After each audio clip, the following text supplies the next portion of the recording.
So I think my job and the job of any founder is to make sure that the team is aligned. How do you achieve that? How do you achieve that alignment? As long as you're able to confidently see what the numbers and the data are telling you, and as long as you are fully convinced about the vision you have for your company, and if you're able to articulate that vision to the team, I think that's 90% of the job. So what are the key challenges, let's say, you face as a leader? The challenge may seem like too much transparency or freedom is hard to manage, but it's actually the opposite. The more autonomy you give your team, I think the more they end up carrying the weight off your shoulders as a founder. Ultimately, when you're kind of giving away control, you just want to get comfortable with the fact that failure is okay.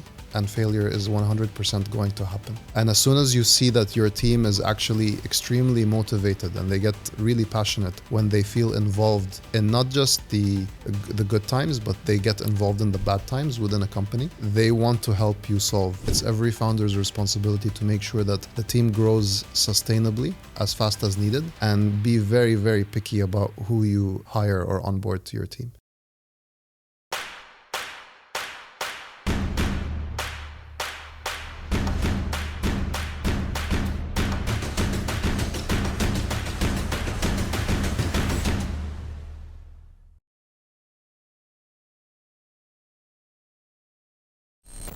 This episode is brought to you by Beehive, the first UAE's regulated peer-to-peer lending platform, revolutionizing the way businesses access funding. At Beehive, they connect thriving small and medium-sized businesses with investors, creating opportunities for businesses to grow and for investors to earn attractive returns. It is fast, digital and accessible.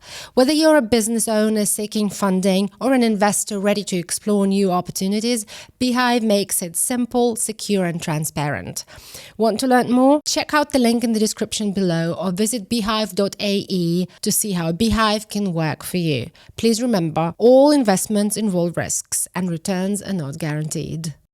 Imad, welcome to the studio, and it's a pleasure and it's an honor to have you as a guest, and I'm really looking forward to this conversation about leadership, about your journey as a founder, and about what you've learned here in the region.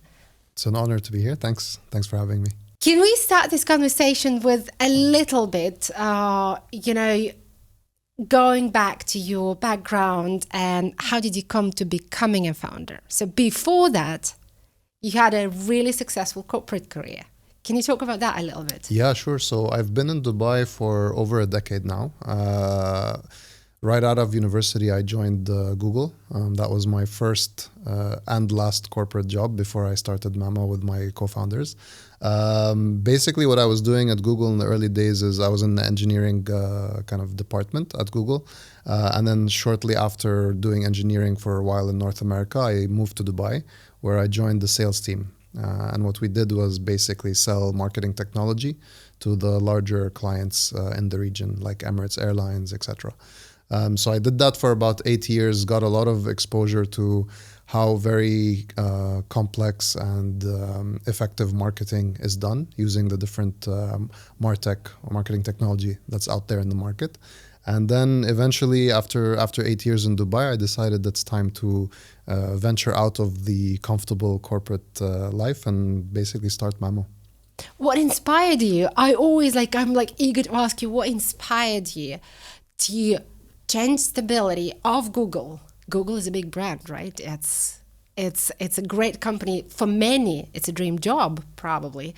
And what inspired you to actually move away from that all the way to what you're having now? Yeah, so I think the cool thing about Google is it's a place where you're encouraged to do a lot of side projects. They call them 20% projects, where you spend 20% of your time trying to innovate and develop things that could help the company, but also might help you as well. I remember in my last few years at Google, I was getting extremely interested in investing and finance as a general topic. Being an engineer by background, I started writing a lot of algorithms that helped me do trading automatically. And eventually I thought, this is pretty cool. I enjoy it a lot more than the marketing sales side of things. So I started researching a lot about fintech. I met my co-founders who were also interested in fintech at the time. And we were seeing very, very clear signs of massive pain points in the market when it comes to digital banking, payments, and many other like fintech topics in general. So it was like the confluence of multiple factors that basically led us to say, okay, now it's the right time for us personally, and the market seems to be ready for what we could build, given all that we've learned working at Google over the last 5+ years at the time. And can you name specific factors that, for example, like you found the gap in, let's say, digital banking, but what was it specifically? Like you spoke, maybe there's a story behind, those gaps. Like, so we could feel what was the journey. So it's quite straightforward, and I think everybody watching this would have likely experienced these pain points. So if you're a small business or medium business, or even a large business in the UAE, getting a bank account open is something that is extremely painful. It takes a lot of time. The processes for doing that are still very, very manual and very lengthy. So taking 3 to 4 months to open a bank account is definitely a pain point. And what we basically have done with Mamo is shrink that down to 3 days instead of 3 months.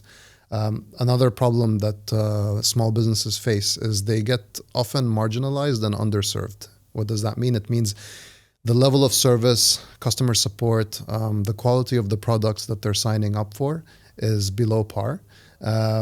And I think they really deserve better experiences, both from a customer service perspective and from a user experience, like UX, UI, what the product can do.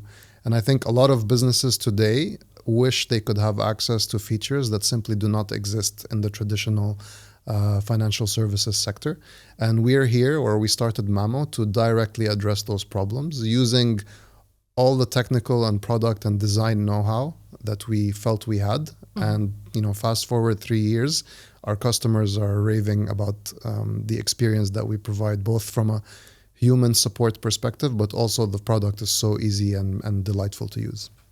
Interesting. So did you have your idea or a product or part of a product ready at the moment when you stepped out of Google and started the company, or was it just like you were certain you will develop it? So what was the stage when you really step out of Google? It's a good question. I don't think it would be a lie to say that we had a product or had an idea of where we'd be today. I think like with every startup, the first idea you come up with or intend to develop is usually going to change completely. I think it happened with Airbnb, it happened with Netflix. They were completely different businesses when they first started versus what they are today. And this is called pivoting in startup land, and it's completely normal. It's just that you have to have the conviction and the bravery to actually pivot when the market tells you should pivot, or when the customer tells you should pivot. That's totally, yeah. Yeah, so I think when we first started, we had nothing. We had just the beginnings of a mobile app. We started off trying to develop the Venmo of the region, so a peer-to-peer money transfers application. And then very quickly we realized that the bigger pain points in the market are more in the SME segment, the small to medium-sized business segment. And so we kind of doubled down on those efforts and basically changed our customer from the typical consumer to the typical SME. That's interesting. So what were the biggest challenges you faced at the moment when you started on the way of that growth and understanding what is the actual pain point? I mean, so there's always lots of challenges. At the time, the biggest one was, first of all, we needed money to raise. We needed to raise money to build what we wanted to build. And it's the type of product, when you're building a fintech product, it's the type of product where you can't really take shortcuts because you are dealing with money, people's money. So you have to build a product that is extremely reliable and looks really, really good and trustworthy to use. So it's a little bit hard to take shortcuts, but at the same time, as a startup, you're supposed to take shortcuts and launch fast and fail fast. So I think that was getting that neat balance between the two was one of the main challenges.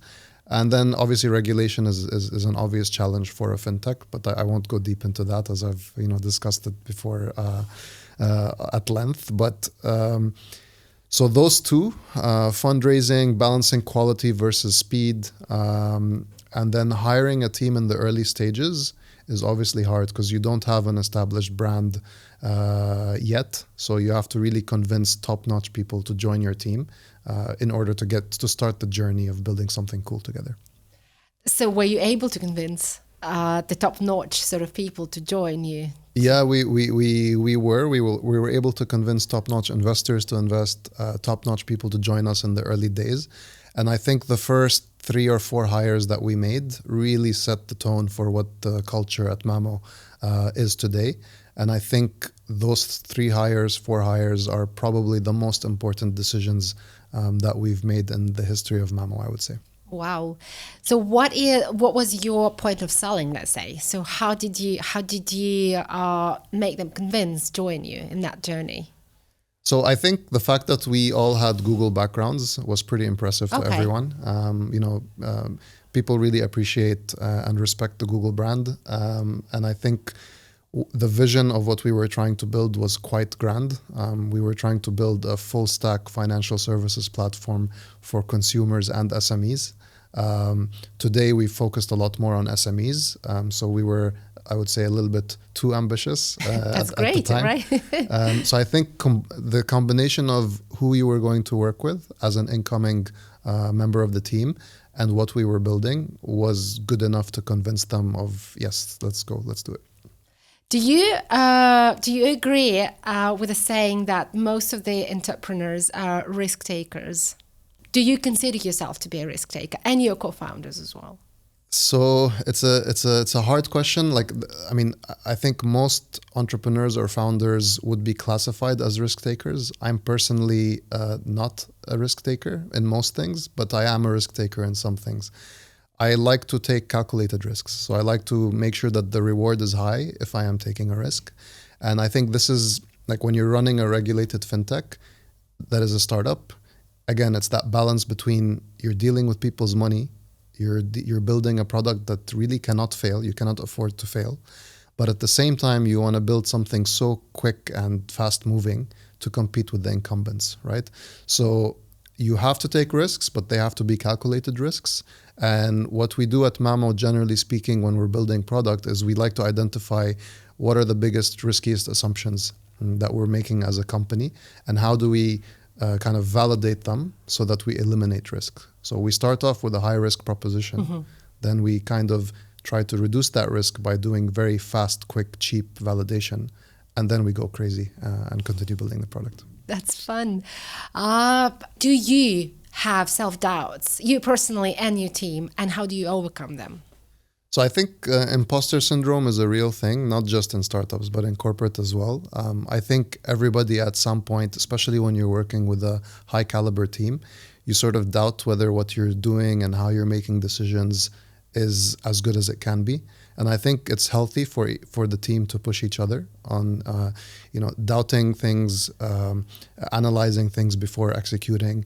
But I think in terms of self-doubt, I wouldn't call it self-doubt. I would call it dare to dream and then let the market tell you whether you're on the right track or not, which is why we're extremely data-driven or data-led at Mamo. We like to look a lot at what the data is telling us. And this is a lesson I would say we learned from our Google days.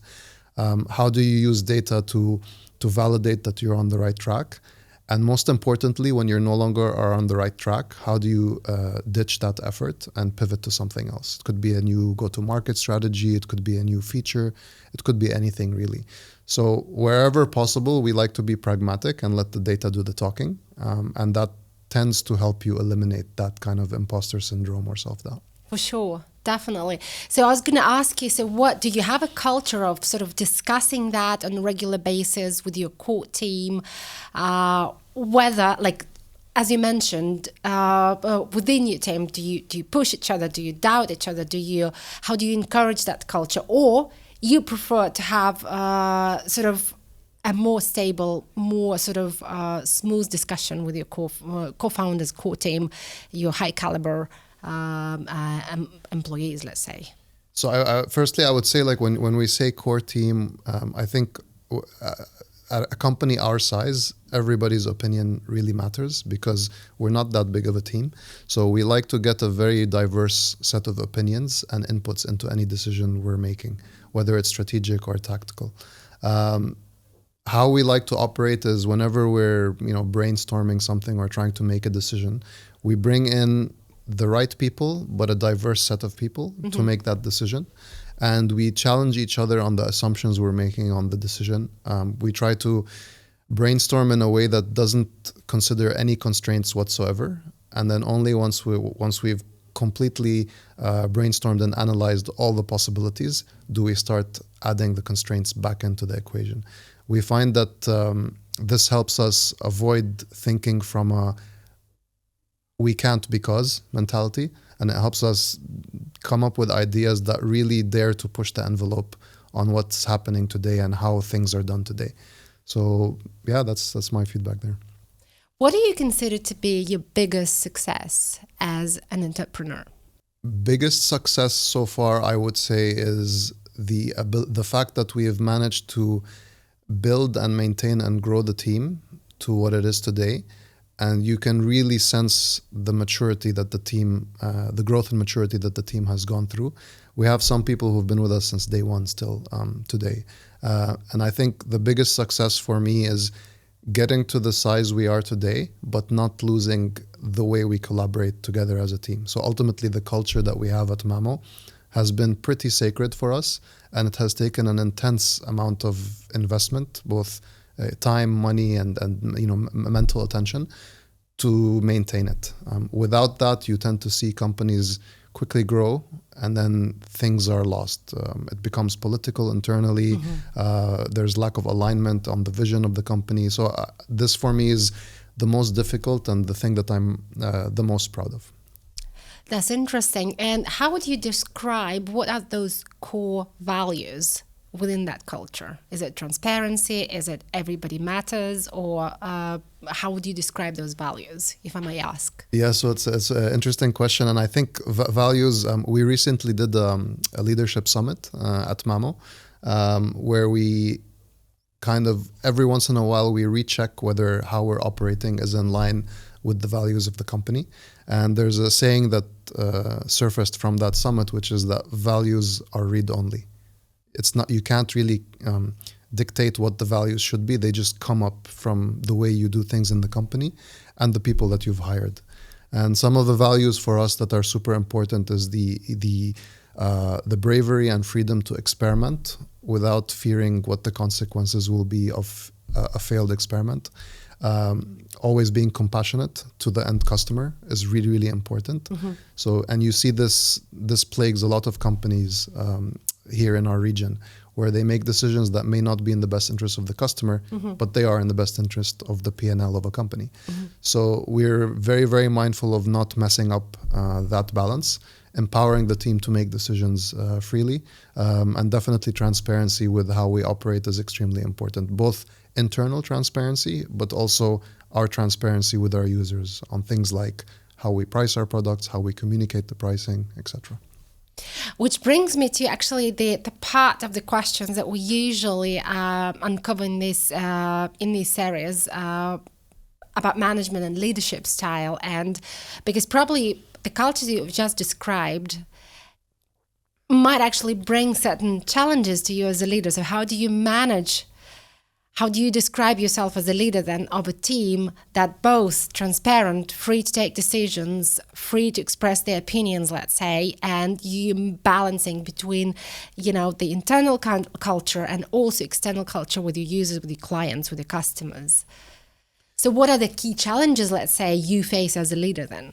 Yeah, so I think firstly on culture, I don't think there's a difference between internal and external culture, right? So how you behave as a company internally, how you treat your employees, how you guys collaborate is a direct reflection of what the outward-facing product is going to look like. And we've seen this firsthand from many of the partners that we work with, right? Good and bad. I think the challenge may seem like too much transparency or freedom is hard to manage, but it's actually the opposite. The more autonomy you give your team, I think the more they end up carrying the weight off your shoulders as a founder. And this is something that I've personally struggled with over the years to do because of this control freak kind of nature. But the more you do it, the more your team proves that they're up for the job, and the more you give them in return in terms of responsibility. So I think my job and the job of any founder is to make sure that the team is aligned. Without alignment, you have people working in different directions. And the perfect example is when you have departments having different focus. Like sales might want something, marketing wants something else, product is busy building something completely different. So as long as you have that alignment and the end state that you want to communicate to your team effectively, I think everyone's going to be working towards the right and single goal. How do you achieve that? How do you achieve that alignment? Because I think this is one of the biggest challenges within bigger structures, right? Because marketing and sales work separately. Product work somewhere else, as you mentioned. How do you achieve that alignment? It's hard, but the way to do it, I think, is, or at least how I've done it, is you tend to, first of all, say no a lot to a lot of distractions that may come your way, whether it's ideas coming from the market, what competitors are doing, what investors are telling you to do. You sort of have to, listen. Okay, cool. You get to listen, but then you have to make a decision on whether to action that advice or not. And as long as you're able to confidently see what the numbers and the data are telling you, and as long as you are fully convinced about the vision you have for your company, and if you're able to articulate that vision to the team, I think that's 90% of the job. Execution, at least for us, is easy because we have such a great team. It's the alignment, vision setting, and eliminating of all distractions. That is the most critical piece. Most of the time in startups, it's not about what you do, it's about what you don't do, I think.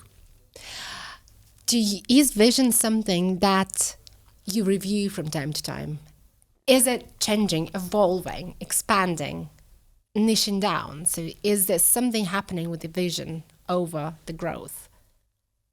So I think vision is the one thing that has been relatively consistent at Mamo. Our vision hasn't really changed, but the steps you take and the milestones you have to hit to kind of realize that vision are always going to change. For example, our vision has always been financial inclusion and independence, right, for everyone. But who is everyone? Is it the entrepreneur? Is it the consumer? There's a lot of different customer segments that you can help. So for us, it's more about keep the vision constant, which is the main fire behind why you guys are in the business in the first place. And how you get there is obviously going to change over time. Is financial inclusion, it's obviously, especially in our region, in the region that we're living in, we're trying to achieve that financial inclusion. Is this a real thing? Or is this something that we all are trying to achieve, or fintechs are trying to find solutions, but is it achievable in this region? What do you think? No, I think it's achievable in all regions, but like financial inclusion is a pretty broad term. Yeah. I think for us, financial inclusion starts with making sure that the SME segment is not underserved and marginalized. You shouldn't be penalized for being too small. That's definitely the number one goal for us. It also means that everybody in the region deserves products and services that are as advanced and as cool to use as what we see in the States and Europe. So once we achieve those basics and build that foundation, then the job becomes, how do we help businesses grow faster and how do we help them save more money? At the end of the day, I think most businesses out there have those two goals: save time, save money. How they save time and save money is really dependent on the niche that they're in and the products they build. That's interesting. Is financial inclusion also about actually your clients, your users understand how to use financial solutions that are there? Is it also about creating the awareness, educating, so that everybody was included into what's available in the market for them to use? Or are you working mostly with the businesses from that perspective? So I think education is definitely super important, and I think it's more about give the customer as much knowledge as they need to make the right decision for their business, even if that decision means they use your product or not. It doesn't matter. We believe that by digitizing, payment processes and financial ops processes within your business, you're going to end up saving a significant chunk of money and time. By automating things, by improving conversion rates internally within your business, And all of these things, when you layer them on top of each other, results in less headache for you as a business owner and much, much faster growth. We don't want people to focus too much and spend too much time solving administrative payments kind of challenges. We want to do that for them so that they can spend most of their time focused on the product that they build for their end customer.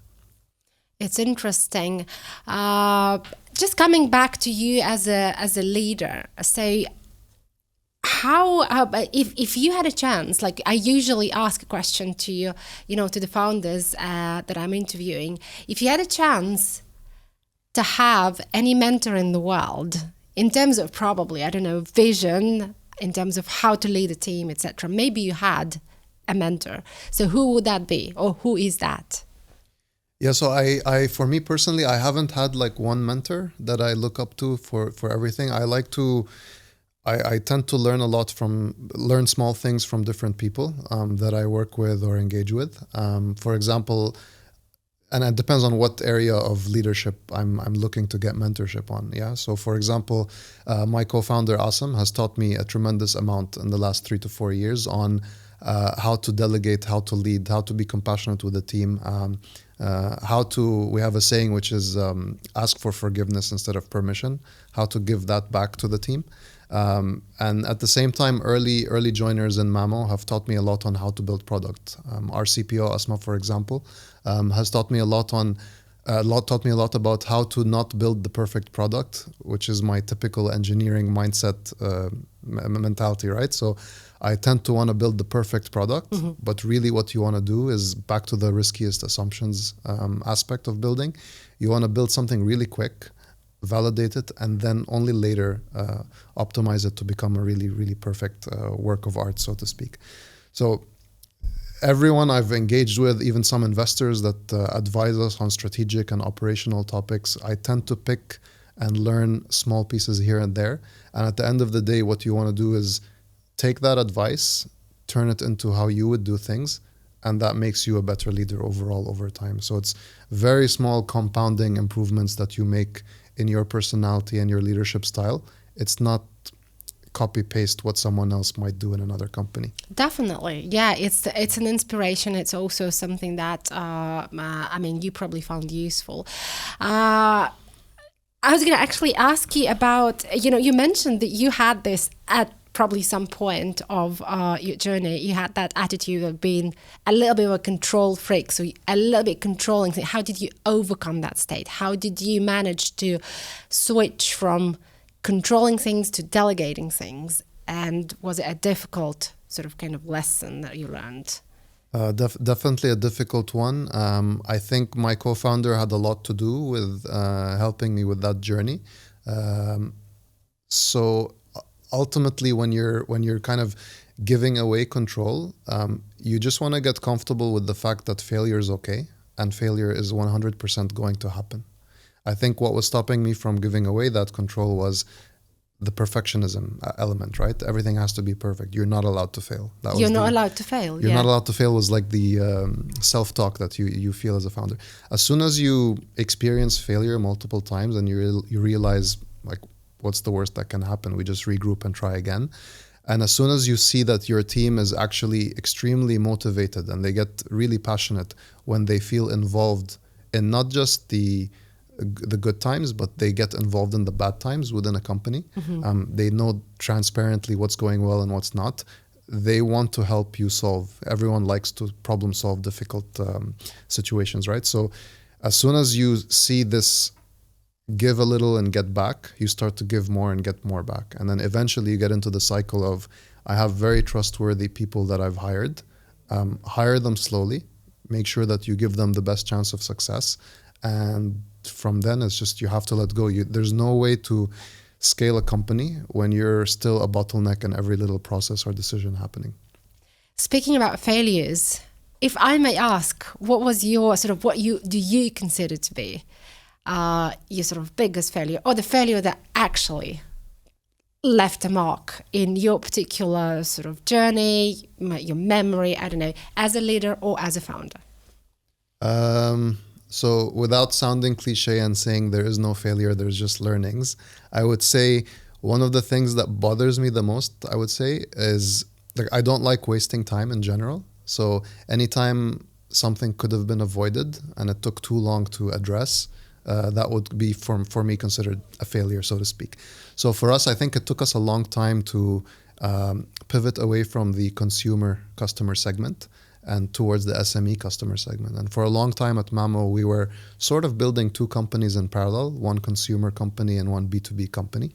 And I would say, had we done that maybe 6 to 12 months sooner, we'd probably be in a much stronger position now. But yeah, this is part of the startup learning experience for us. Definitely. And then you also mentioned something that, the fact that you realize that you can trust your team actually made you switch from controlling to delegating. So if you as a leader, so this is also a popular question that I normally ask to leaders and founders. As a leader, do you prefer to lead a team, or if you had a choice, definitely, to lead a team of risk takers, creative, let's say, risk takers, or those who prefer to do a day-to-day job with data, with sales, with operations, etc.? I think it depends on the role, right? Like you don't want to be taking risks if you're in the finance team, right? You want to be methodical and accurate all the time. At the same time, if you're building product or doing design, you definitely want the risk taker approach. What we try to do is push our team to think outside the box as much as possible. And they end up pushing us on the assumptions that we make. And as long as you have, in any kind of decision-making forum, as long as you have a good balance between risk versus stability, especially in fintech, you will have most opinions and blind spots addressed, I think. So I don't think there's a either or answer. It really depends on the role that you're talking about. Yeah, it's a nice mix of everybody, right? That's interesting. And so in this probably culture where you've got a nice mix of risk takers, maybe people who challenge you and people who do methodical operational work. And if you had a choice as well, what role would you prefer to do within your own organization? Would it be sales, marketing, CEO? Would it be HR perhaps? Like, what would you choose? So I wish I had the choice. Usually I don't really have a choice. How I tend to operate is leading by example. So I like to put on different hats every once in a while and deep dive into an area of the business or a department in the business. So far, I've pretty much tried all hats, whether it's finance, compliance, sales, marketing, you name it, I've done it. I think the most interesting and enjoyable part for me is working on content. Copywriting and working on content. Oh, really? So it's weird. I never thought I would like it, but I tried it. The team said I seem to be good at it, so I'm like, okay, I'll continue doing this. It gives me the most sense of reward and impact in what I'm creating for the business. That is awesome. I think then I'll ask you a question. So, how do you think? For example, leaders and CEOs like you can impact your team, especially who are involved in marketing your brand. What are the ways to impact the team to do things differently? To, to explore new channels, to explore new ways to create content? And what's your favorite content format nowadays, like if we're talking about content? So I think the most important piece is less the channels and platforms. It's more back to the value we have, which is ABC, always be compassionate. How can you be compassionate in the words you use with the customer? Whether it's a help center article and how it's written, whether it's the website copy, whether it's the copy on a digital ad, whether it's the label on a text field within the UX that you're building. Like content and copy can go extremely deep, and it's not what you might think at first glance. It's not about the caption of a social media post at all. It's never about that. So for us, it's making sure the team thinks from the user's perspective, puts themselves in the user's shoes and says, what would the user like to see? And what is the context that the user is in at that moment in time, and how do I build the best experience for them? That's ultimately what content is. And I think a lot of companies, and I've posted about this before, a lot of companies underestimate the importance and power of copy, because copy is what's ultimately going to drive potentially virality of your brand.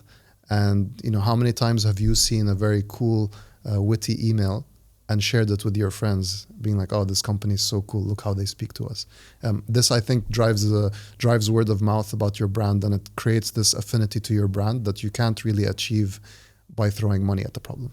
No, absolutely, especially when it comes to the platforms, and you want your users to engage with your brand on your platform. And I mean, the only way to do it is to write the right thing at the right section, right?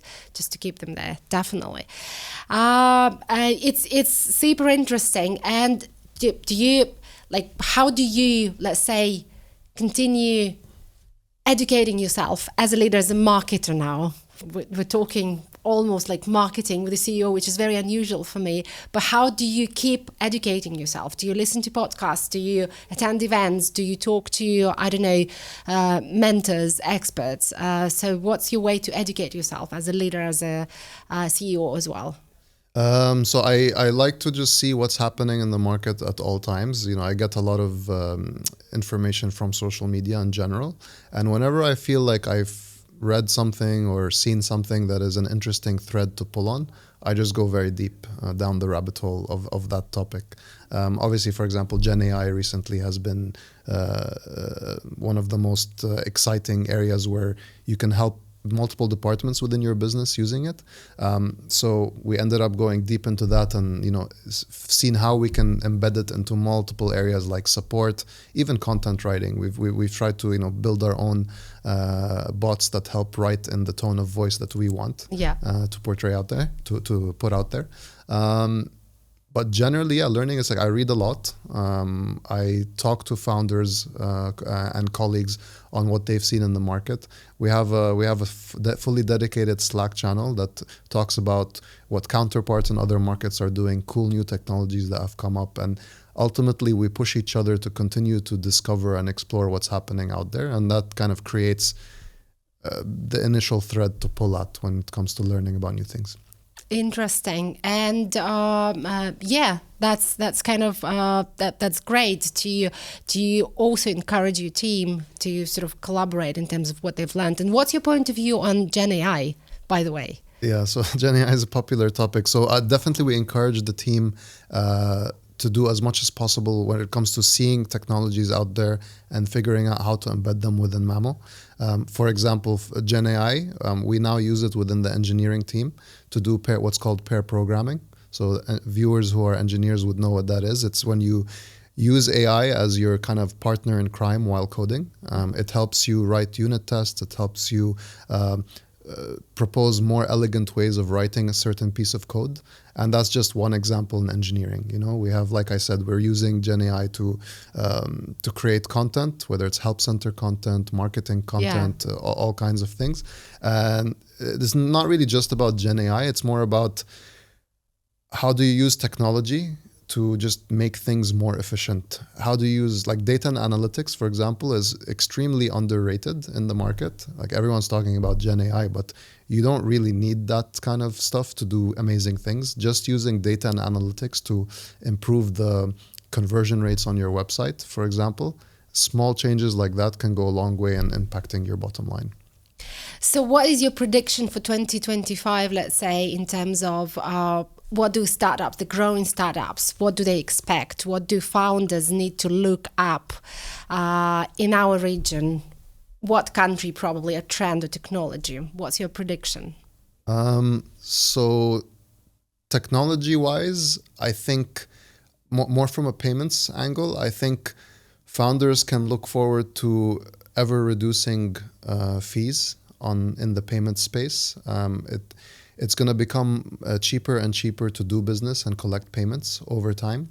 In terms of technology, I think founders and business owners have to figure out how technology is going to be helping them make their P&Ls more efficient, whether that means not hiring that extra person and empowering existing people within the team to leverage tech to make their jobs better or more efficient. And I think founders are going to have a responsibility to create platforms where their team can become smarter and more educated on what's out there. Because anybody 3 years from now who applies for a new job, if they don't know how to leverage tech, whether it's AI or not, to the maximum potential and make themselves that much better, are going to be at a disadvantage in the job market. So, but aside from technology, I think founders generally in 2025 and beyond are going to be extremely focused on sustainable growth, how to grow their businesses in a sustainable way, a slow way, an effective way, because fundraising and capital is going to be harder to come by. And the expectations from startups and businesses are much more geared towards the bottom line than top line growth. Amazing. That's interesting. I've got also, I prepared a few questions that we call the ultimate dilemma question, which actually will put you in a situation of a real life. So we select them randomly.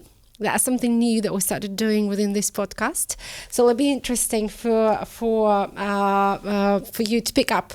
Let's do 1-2 questions, right? Okay, and then you want to read or do you want me to read? Yeah, let's go for it. All right. Team autonomy versus oversight.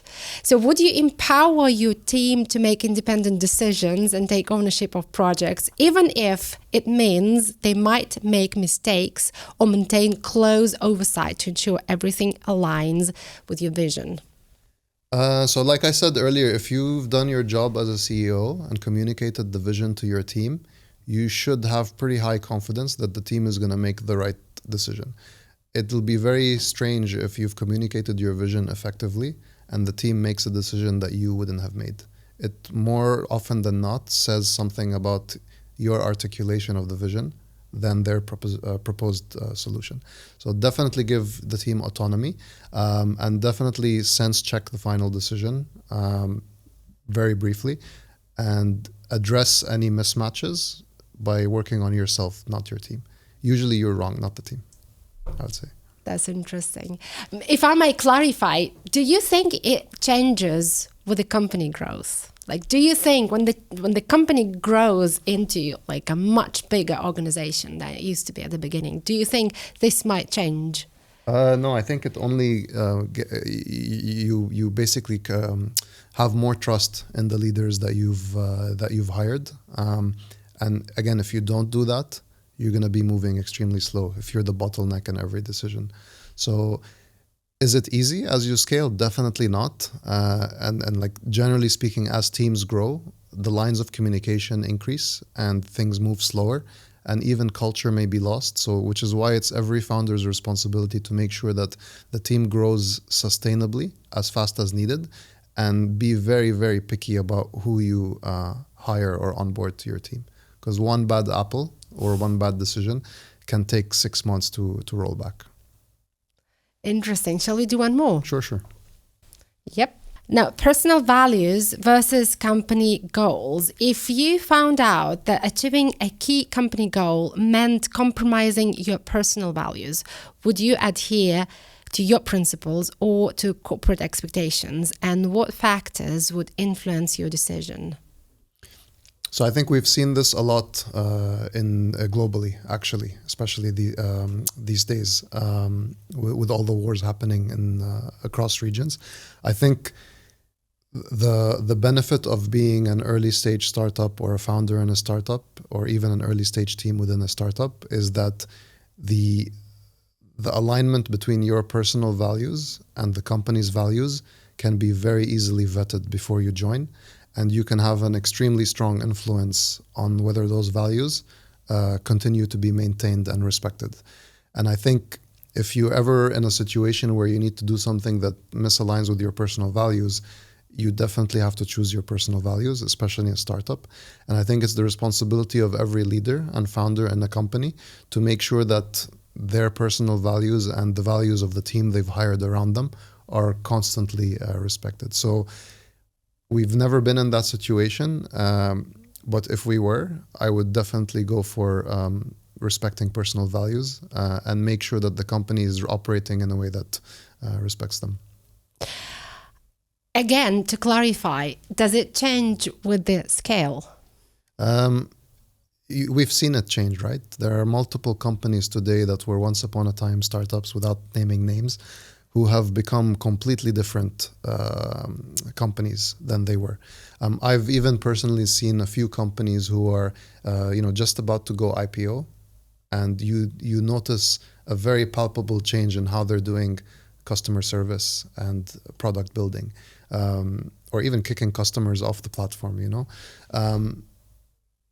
I think this is natural; it happens. But the way I think to solve it is make sure that the incentives of shareholders within the company align with the founding team's incentives, and ultimately make sure that you keep the customer as the number one priority. Because at the end of the day, the customer is the market. It is who you are serving, and if you disappoint them, especially if you do it regularly, they are going to churn, and you will not have a company.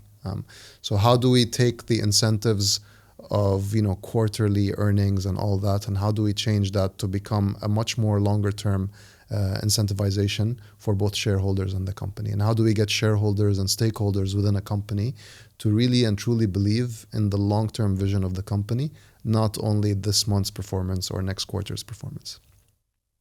That's very, very insightful, Imad, and thank you very much for this conversation. And as we are wrapping up, I'd like to ask you, what do you want the audience to do as they're listening to you, and as they've learned you as a person, as a leader, as a founder, and they've learned a lot more probably about MamoPay? What do you want them to do? So any business owner who is listening to us today, or anyone who is aspiring to become a business owner, I would recommend you always educate yourself as much as possible about how to run your business, regardless of which department you're optimizing. And if you're trying to optimize operations and finance within your department, try to understand as much as possible the relationship between a company's customer service and culture, and how that's going to impact your experience integrating with that company. Needless to say, anyone who needs payment services, corporate cards, or expense management, they know where to find us at mamopay.com. But yeah, truly analyze the impact that the culture of an organization is going to have on you as a business owner, and on the teammates you have within your company that are using the provider. Thank you.